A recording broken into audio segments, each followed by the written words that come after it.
ইরানের প্রায় ২০০ ক্ষেপণাস্ত্রের আঘাতে নাস্তানাবুদ ইসরায়েল।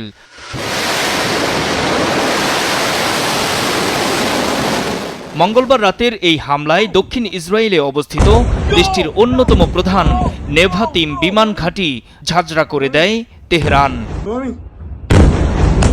গাজা ও লেবাননে চালানো গণহত্যার প্রতিবাদে এই ভয়াবহ হামলার পর উল্লাসে ফেটে পড়েন ইরানের সব শ্রেণী পেশার মানুষ। রাজধানী তেহরানে উল্লাস করা মানুষের হাতে ছিল ইরানি এবং হিজবুল্লাহর পতাকা। গত শুক্রবার লেবাননে ইসরায়েলি বিমান হামলায় নিহত হিজবুল্লাহর শীর্ষ নেতা হাসান নাসরাল্লাহর ছবিও ছিল তাদের হাতে। মঙ্গলবার ইসরায়েলের বিভিন্ন জায়গায় অন্তত ২০০ মিসাইল ছোড়ে ইরান। সম্প্রতি হামাস, হিজবুল্লাহ এবং ইরানের সিনিয়র কমান্ডারদের হত্যার জবাবে এই মিসাইল হামলা চালানো হয়েছে বলে জানিয়েছে ইরানের রেভলিউশনারি গার্ড। ইয়া রাসূলুল্লাহ, ইয়া রাসূলুল্লাহ, আগাজ কোনিদ, তাওয়াক্কুল বার খোদা কোনিদ, মুওয়াফফাক বাশিদ। আল্লাহুম্মা সাল্লি আলা মুহাম্মাদ ওয়া আলি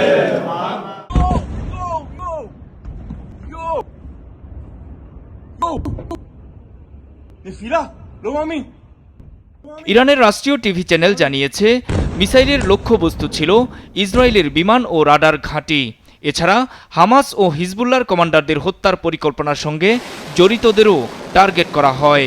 ৯০% মিসাইলই লক্ষ্যবস্তুতে আঘাত হানতে পেরেছে বলে দাবি করেছে ইরান।